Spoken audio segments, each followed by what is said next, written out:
Hello there, this is Josh with Court Reserve, and this video is going to be an overview of events in the system, how we can set them up, manage them, and also get reporting on them as well. This video is going to go along with a collection of articles that we have in our knowledge base. So if you would like some more information on anything that we cover in this video, feel free to click the book icon in the top right corner, and there you will see the events collection.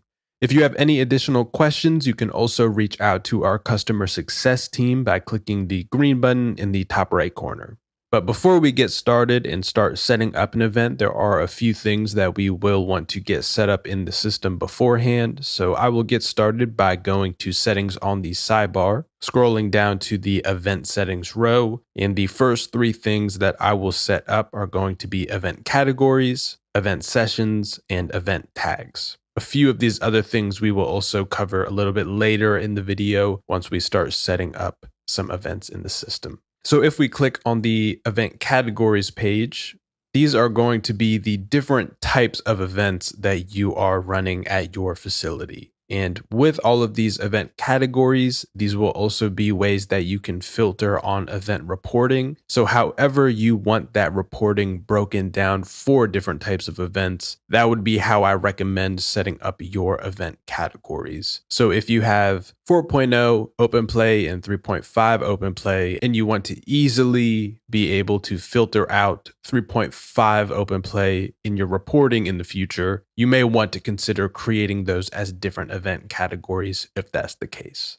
But when we go to the create page, we will be able to choose the name of this category, the background color, and the text color for this category on your schedulers. Is active will choose if this event category is visible both on the member and the admin side. If we uncheck this event category does become hidden on event reporting. So really, there are very few instances where I would recommend unchecking is active, but is public will just be choosing the visibility on the member side. So if there is an older event category that maybe you aren't using anymore, but you still want it in reporting, you just want to hide it from the members, I would uncheck is public. We can also choose a revenue category and a tax rate for each event category that we are creating in the system. And these two options will only show if you already have a revenue category or a tax rate established and created in your account. Enable organized play. This is going to be part of the organized play additional feature that we have. So more details on this will be covered in some articles that we have on the knowledge base, but just know that if we want to, by default, enable organized play for an entire event category, we can do it from this page. After we have event category set up, we can go back to settings on the sidebar, scroll back down to the event settings row, and the next thing that I will cover is event sessions. Event sessions are really just going to be another way that we can categorize our events in the system. So if you want to quickly run a report on all of your winter 2024 events, for example, we can create a winter 2024 event session. And then when we are creating or editing events, we will be able to select the session that this event falls under. So this is another way to categorize which events fall under which bucket.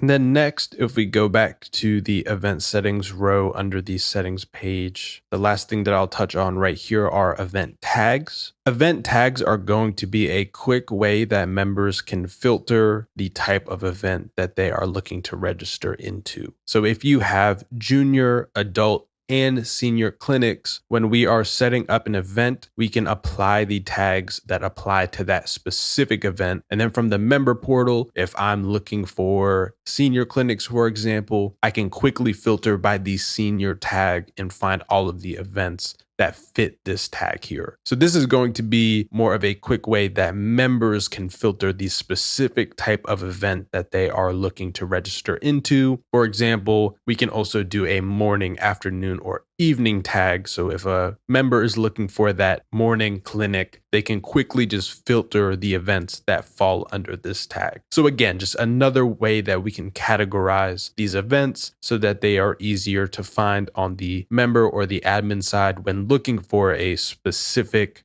parameter that event falls under. So those are the three ways that we are really going to be able to categorize events in the system, and we will be able to pick and choose the category, the session, and the tags that apply to a specific event when we are setting them up. The last thing that I will cover on this page before we actually get started with creating an event is going to be event registrant custom fields.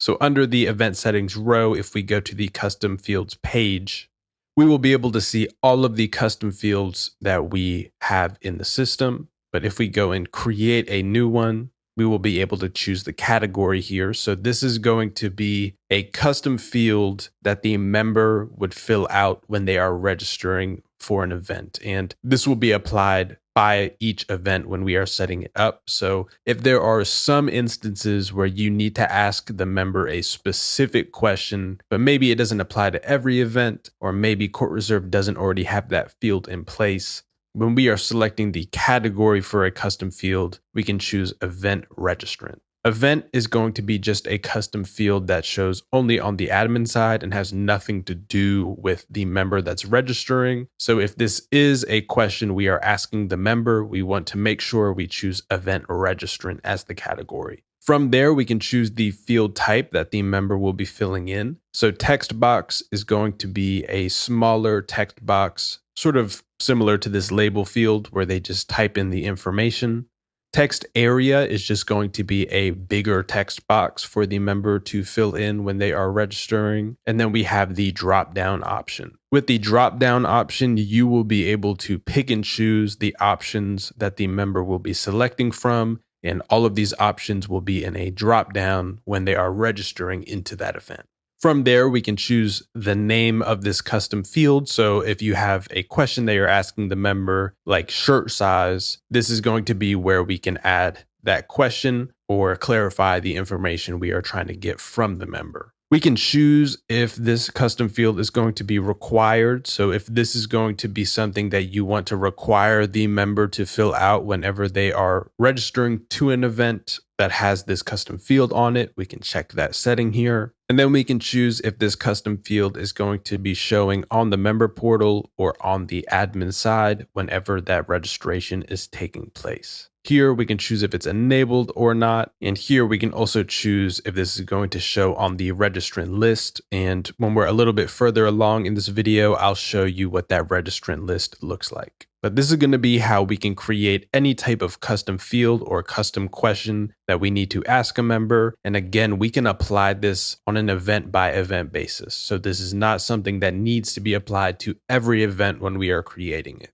But now that we have categories, sessions, tags, and event registrant custom fields set up, we can go ahead and start creating an event in the system. So to create an event, we can go to events on the sidebar and we can click the create event option. Here we are on the create an event page. And the first thing we're going to do is select that event name. From there, we can choose the event category that this specific event will fall under.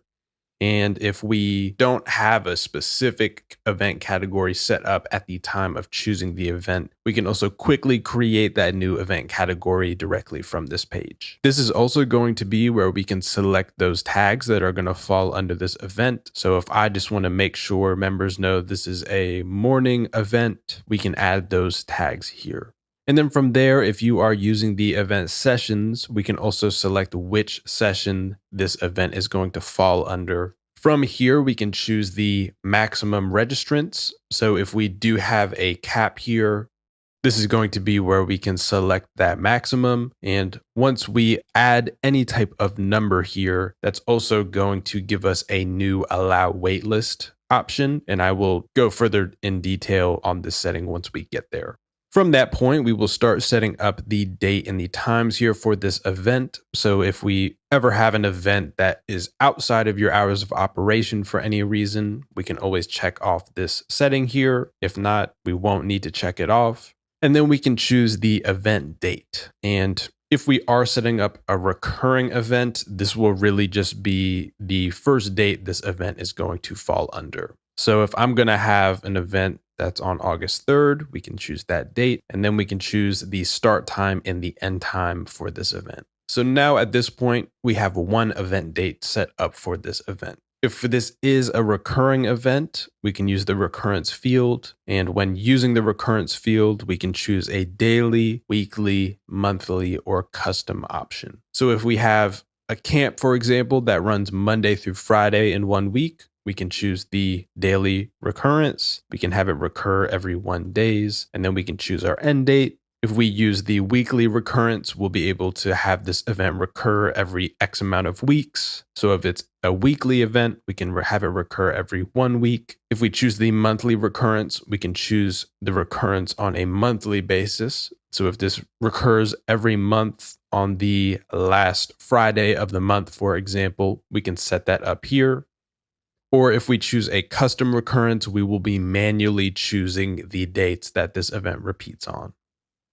Most commonly, I see the weekly recurrence used, so I'll just use that as an example here. Here I have this event recurring every 1 week, and then from there, I'm choosing the days of the week this event will recur on. So if this is happening every Saturday on a weekly basis, I just need to check off Saturday and have the recurrence happen every 1 week. From there, I will choose when this event will end. So I can say after 10 occurrences, we're going to end this event here, or we can choose an end by date. So if this event repeats every Saturday until the end of the year, we can use the end by date field. We can also use the exception dates field if there are any specific dates we already know beforehand are not going to work for this recurrence. So if there is, a holiday down the line that we know we'll need to skip an occurrence on, this is going to be where we can choose those dates that we want to skip when setting up this recurrence. So now that we have an event with multiple dates on it, we're going to have two different options for the type of registration a member can make. We can allow members to register for single dates, which we consider a drop-in registration. With this option, a member is paying a registration fee for each individual date that they are registering into. If we allow registrants to register for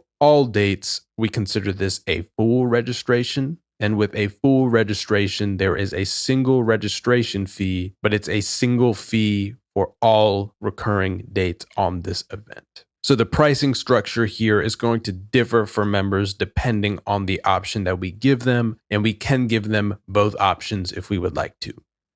We can also require minimum participation for this event to occur. So if we want to have at least 5 members register, and if less than 5 members register, we want to automatically cancel this event, we can set up the minimum participation to 5, and then we can have an automatic event cancellation time before start. So if less than 5 members register 1 day before this event starts, we can choose to automatically cancel this event. And for any members that are registered, they will get a cancellation notification letting them know. We can also allow a waitlist on an event. So if we enable this setting and we don't use the auto register from waitlist, how the waitlist is going to work is whenever a member does cancel, it will be first come, first serve. So all members that are on the wait list after that member cancels will receive a notification letting them know that a spot has opened up. And from there, the first member to actually go in and register will be able to register into that event. If we use auto register from waitlist, the system is going to look at the first person to join the waitlist, and that member is going to be automatically registered into the event when that member cancels. We can prevent auto registration X hours before the event. So we can say, for example, if a member cancels 3 hours before the event starts, we actually don't want to auto-register members because we don't know if they're going to be available since it's such a last-minute notice. So we can turn off auto-registration and allow this first-come, first-serve process to work if it's X hours before the event. We can also auto-charge if a payment profile exists. So if you are going to be requiring payment profile on this event when we are setting it up, if we check this setting and a member is auto-registered from the waitlist, this is automatically going to charge that member when they register into the event. If we keep this unchecked, it will not charge the member, and this will be a fee that is sitting on the member's account, and they will need to go in and pay for that registration fee, even if you have require payment profile enabled. We can also allow family members to be individually registered from the auto register from waitlist setting. So with this setting not enabled, say I have myself registered into an event and also my brother. If this is not checked off, I will only be auto registered into the event if there are 2 spots open, since I have 2 family members on the waitlist. If I do enable this setting, then even if there's 1 spot free, whichever family member had joined the waitlist first, they will be the one to auto register into this event. From there, we will be able to choose the event instructors that will apply to this event, and we can choose 1 or more instructors here. Once we have selected an instructor, we would also be able to choose the start time and the end time this instructor will be instructing. So if the instructor switches off halfway through the event, or there's any case where an instructor is not instructing for the entire event here, we will be able to choose the start time and the end time to make sure that our instructor time report is accurate. If you are using event coordinators, we will also be able to choose coordinators for this event. I won't go too into detail on coordinators, but just know that we do have a knowledge base article that kind of goes over how coordinators work in the system. From there, we can select the court types, the courts, or the resources or ball machines that are going to be used for this event here. So this is just going to be how we decide that. And then we can also prevent members from withdrawing from the event within X amount of hours and minutes. So if we don't want that last minute cancellation here, this is going to be how we set up the parameter for when members will not be able to withdraw from their account. Then we have the event note. This is going to be similar to the scheduler note that we have on reservations. So this is going to be a note that if you aren't showing on the member side, you can use for just internal note taking. If you are showing scheduler notes on the member portal, you can use this just to give members a little bit of additional information, or if there's anything you need to share with those members, this will be where you can do that. From there, we have the event registrant's custom fields. So this is going to be where we decide which custom fields are going to be added to this specific event. So for example, if we need to add the shirt size custom field to this specific event here, this is going to be where we tell the system, hey, we need members to fill out this information when they are registering into this event. And from there, we will then be getting to the event setup page. So this is going to be where we start choosing pricing and permissions for members based on their membership. So here we will have a row for each membership that you have in the system. And if we are just allowing single date registrations, we would only see the drop-in price. If we are only allowing all date registrations, we will see the full price. And in this case, I'm enabling both, so we can decide both options. So if this is an event that is 5 occurrences and we want the drop-in price to be $20, but we say, if a member registers into all 5 dates at once in a full registration, we'll make it a little bit cheaper for them. This is going to be how we can sort of decide those prices for each type of registration. From there, we can choose if the event is going to be public or not. Public is going to decide if this event is visible on the member portal. And then we can decide if members are going to be allowed to register online by enabling the Allow Online Registrations option. So maybe for guest members, we want the event to be public, but we don't want them to register because we want them to know the types of events that maybe they aren't able to register into without a paid membership, and sort of show them the benefits that they could get if they did pay for a membership here. We can also hide pricing here. This is only going to work if there is no price that is set up here. And the main instance here is if as an organization, you are not taking online payments in Court Reserve and you're taking them externally. And even if you don't have a price in Court Reserve, you do have some sort of external fee. Hide pricing would hide the free message from showing to members. But this will not work if you have any type of pricing set up for registration. This is also going to be where we can require upfront payment. So if we do enable this setting, members will have 15 minutes to pay for their event registration. If they do not pay in that 15-minute window, the system will have a non-payment withdrawal and their registration will be deleted. We can also require payment profile. So this is different from upfront payment. This is telling the system that the member must have a credit card or e-check saved to their account in order to register into this event. So if we are really pushing members to save that credit card or that e-check information onto their account, I would recommend checking off this setting here.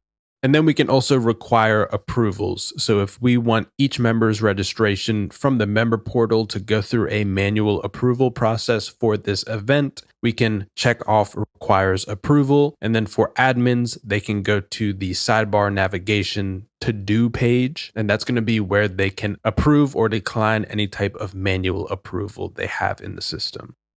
From there, we can choose when the drop-in registration starts. If we want to put a specific time on there, if we leave this blank, then members will be able to register into this event immediately after it's public on their account. But if we want to open that registration window at a specific time, we can do it based on the event start. So we can say 6 days before the event, for example, we want to open registration.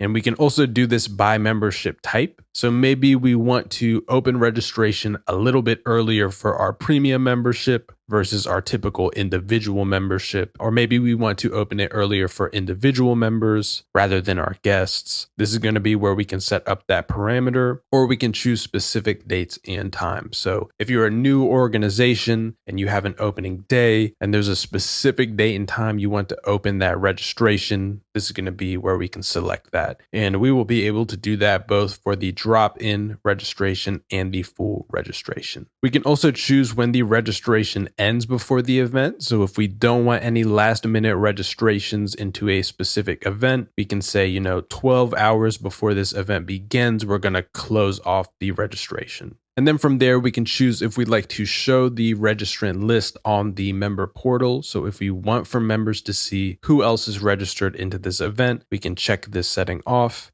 And if we want to hide that, we can of course keep this unchecked. The next tab here is going to be the description tab. So this is just going to be a description that shows on the event details page for the member to see before they register into a specific event. And then we have registration restrictions. So if we have an event that is women's only or is a junior clinic where we want to set an age restriction, this is going to be where we can set that. This is also going to be where we can choose our rating restrictions. So if you are using custom ratings or if you are using the Duper integration, this is going to be where we can decide the specific rating ranges that will be able to register into this event here. We can also restrict only to specific member groups. So if this is an event where you only want select members that are already in a member group to register into it, we can allow those specific member groups to be the registration restriction. And we can also choose to hide this event entirely if a member does not match those restrictions. If we keep this unchecked, they will be able to see the event, but they will not be able to register into it. From there, we have the waivers tab if you are using the advanced liability form and e-signature add-on. This is going to be where we can apply an event-specific waiver. So if there's a waiver outside of your general liability waiver that is not in a signing rule already in your organization, and you need to apply it to specific events and you need to have members sign that waiver before they finalize their registration, this is going to be where we can decide which waivers apply to this specific event. Next, we have the guest setup. This is going to be where we can allow guests to be added to a member's registration for an event. So if we click the allow guest checkbox, just this setting alone is going to allow guests to be added from the admin side. From here, we can choose the total amount of guests allowed in each event occurrence. So this is going to be where we say out of the 20 for our maximum registrants, we only want a maximum of 5 to be guests. And then below that, we can pick and choose which memberships will be able to add guests from the member portal. So if we only want to allow the premium membership to add guests to their registrations, we can pick and choose those memberships. And then we can choose the drop-in or the full price for this guest when they are added to a registration. We can also decide the maximum amount of guests each player under this membership will be able to add. So if I pick 2 here, for example, each member under the premium membership that registers into this event will be able to add a maximum of 2 guests with their registration. So this is not an overall number for this entire membership. This is a maximum number for each member that's under this membership type. And then the last tab here is going to be the additional setup. Here we can choose if the event is going to be featured. And when on the member portal, when you are looking at the sort dropdown, there's going to be a featured option. So this is just sort of a way to mark this event as featured. We can allow members to register till the event ends. By default, members will be able to register until the event begins. But once it begins, registration will be closed. This will allow those members to actually register while the event is happening. And then we can choose if there are any disclosures that are going to be added to this event. It is important to note that disclosures in the system are not legally binding, and we also do not have any reporting that shows members' acknowledgments of disclosures. So if you are looking to have the members sign something that is legally binding and actually have that history and that reporting on it, we will want to use the waivers option. And then we can decide the revenue category. If your event category that you selected already has a revenue category selected for it, that's going to be the default here. But if you do not have a revenue category on that event category, or if you need a specific revenue category for this specific event, this is going to be where we can select it. We can choose to hide this event on the event list and on event calendars. And if we do that, this event will not be visible on the event list or event calendars on the member portal. But once we create and save this event, there will also be a public event URL and also an event embed code that you can use to send this specific event out. So if you have a private event that you don't want showing on the event list or event calendars on the member portal, but you want to email the specific members that can register into this event, so if it's a private event, for example, we can hide the event on the event list. And then once we create the event, you will get that URL that you can send out. And then we can choose which system users will receive notifications for this event here. So if we want to just have the assigned instructors receive that notification, or if we want all full admins or all system users, we'll be able to pick and choose which system users are going to be receiving notifications that are for this event. But once we have all of that information filled out, we can click the save button and get this event saved into the system. And then once we have this event actually created and saved in the system, we will now see that embed code that I was bringing up earlier for those private event instances. So if we go to the embed code tab, we're going to have that public event URL that you can send out to members. And we are also going to have that embed code as well. So that goes over creating an event in the system. One page that I will show you now that you have seen the event setup, that's going to be back over on the settings page, is the event defaults page. So if we go back to settings and we go back down to the event settings row and we go to the defaults page, this is going to be how we can set up a default setup for any events we are creating in the system. This will not mass update events that are already created, but with this default, every new event created moving forward will have the setup that we have on this page. So if we need to, by default, say that guests cannot register into events in our organization, we can keep the guest is public option unchecked here. So we can pick and choose the fields that we will want enabled or disabled most frequently on this page. And these will just be default. So if you need to change these parameters for any specific instance, you will always be able to do that. This is more of just a way to get a lot of these settings automatically enabled for you to make the event setup process easier as you start creating them in the system. One last setting that I will show you before we start going over managing events is how we can manage the event list visibility on the member portal. So if we go to settings on the sidebar and we scroll down to the portal settings row and we go to the setup page, we are going to be able to hide event dates more than X days out from appearing on the event list. So if we don't want members to see events that are further than 120 days out, for example, we can use this setting here and sort of create that parameter so members aren't able to see events that are too far out from the current day. But now we can start going over managing events from the admin panel. So if we scroll back up and we click events on the sidebar menu, the first thing that I will go over is the event list.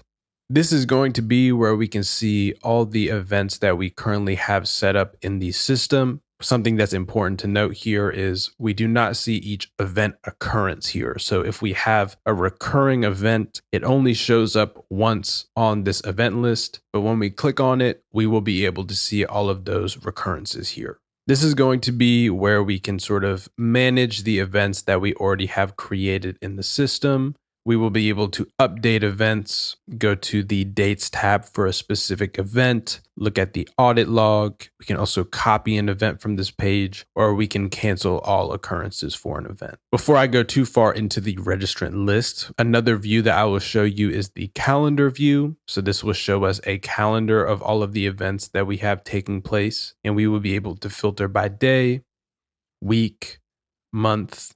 And if we do the agenda, this is going to be just a different view that you can see for those events. And then we also have the day by day view, which will show us each occurrence for an event. And from here, we can filter the date range. So for day by day, for example, this is showing me all events that I have going on today. But of course, if I want to see the next 7 days, for example, this is going to be where I can set up those date ranges. But if we go back to the event list, and I click on a specific event, once we are on the bottom half of this page, we will be able to see all of the recurrences that we have for a specific event. And when we click the plus icon for a specific event date, this is going to be where we can see all of the registrants for this specific event date. We can see all of the members on the wait list. We can see all of the canceled members. We can see anyone who's pending approval for a specific event date. And we can also take a look at all of the transactions that have been generated from the specific event date. So if I go over to an event that is allowing drop-in registration, we are going to see here that for each event date, we're going to have a register button. So from the admin side, if we are looking to register a member into a specific event date, this is going to be where we can search for that member, register them into the event. And if we need to override the price that is set for that specific member's membership, we can do that here. If there are any custom fields that we will need to fill out for the member, we can do that here. And we can also see an ineligible icon if there is a specific permission that is not allowing this member to register into this event from the member portal. When we click on that, we will be able to see those ineligibility reasons. If we need to add a guest to a member's registration, we also have a guest tab as well. So if we need to add a guest that is linked to this specific member that we are registering right now or to anybody else in this event, this is going to be where we can add them and set up the price for that guest. So that's how you do a drop-in registration. If you are looking to do a full registration for all event dates in this event, we can use the larger register players button here. And on this page, we can choose which price we want to use. So we can use the full registration price, which is again a single registration fee for all event dates. Or we can choose the drop-in price and we can generate a registration fee for each individual date we are adding this member on. We can override the event price from here, and we can also add that custom field information from here. And then we can pick and choose the specific dates we want to add this member to. From the member side, they are always going to be added to all event dates, but from the admin side, if we need to uncheck them from specific dates, we will be able to do that. And then from there, we will have these same player and guest tabs to register those members into this event. From the registrant list, you will notice that here we have a pencil icon for the court. So we will be able to assign specific courts to specific members. So if this is an event that is on multiple courts, we can say, for this specific member, we want them on tennis court 1, But for the other members, we actually want them on tennis court 2. We'll be able to give them that court assignment. We can manage their registration costs, and we can also charge the member from here, and we can also update their check-in status. We can also email the specific player from here as well, and we can cancel their member registration for this date. And the setting all the way to the right here is going to be how we can reschedule this player from this specific event date. So say this member cannot make it to the August 8th event. We can click the reschedule button. We can find the specific event that we want to re-register them into, and then we can pick the specific date we will want to reschedule them. And the system will be looking at the amount for both events. So if the member is registered into their initial event and the registration price is $10, but we move them into an event that costs $20, they will then have a partially paid fee, and they will have to pay that remainder. And if they are moved to an event that costs less, they will get a partial refund for that registration into their credit balance. So that is how you would reschedule a player. But if we take a look at a specific date for an event, we also have the option of rescheduling an event date. So if we have a last minute closure, or there is a last minute emergency and we need to move an event to a new date, we can use the reschedule date button. And from here, we would be able to choose that new date and the reschedule reason so that members are aware of why this event is moving. They will receive a notification that shows this reschedule reason once we hit save here. So if we go back to an event date that has some registrants in it, a few buttons that I'll point out here is we do have a way to notify all registrants in an event. If we are not using text alerts or push notifications, we will only be able to email the members. But if we do have those additional features enabled, we will be able to text or send a push notification to all of these specific event registrants.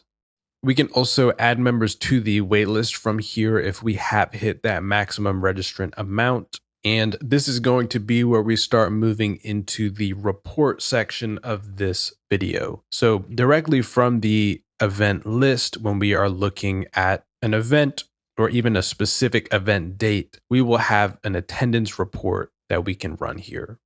Once we click that option, we are going to be able to select the player name, age, gender, if they've paid for the event, and the rating category on their account. And we will also be able to choose the date range here. So if we are looking to just quickly get a list of members that attended this event, or maybe we want to get an attendance report of all of the members that attended this event during this entire month, we will be able to choose that date range and run this report.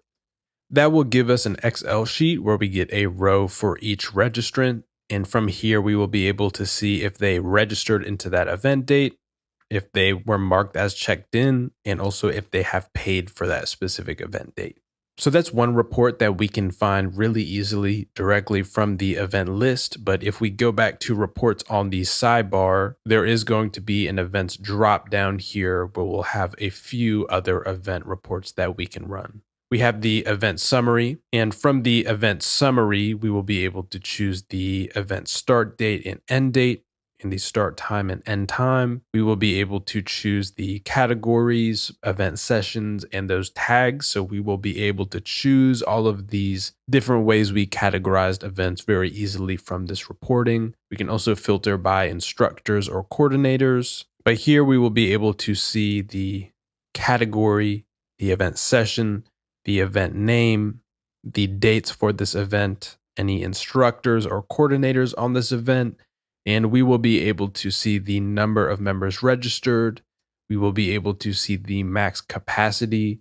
And here we have an event with a multiple event dates. So that's why that capacity is so high. And we will be able to see the number of members that attended based on the maximum registrants. We can see the total revenue for the event. And we can also see the total revenue per player on this event. The next report that we have is the registrant summary. And here we will again be able to choose from event filters, event sessions, event categories and event tags. And we can also filter by the registration date or the event start date and start time, and the event end date and end time. This event is going to be broken down by category and session here. And on this page, we are going to see total numbers for some specific situations here. So we're going to have full registration. So this will tell us the number of full registrations we have in this date range. We have a unique full. So if I'm a member that did 3 full registrations in this time range,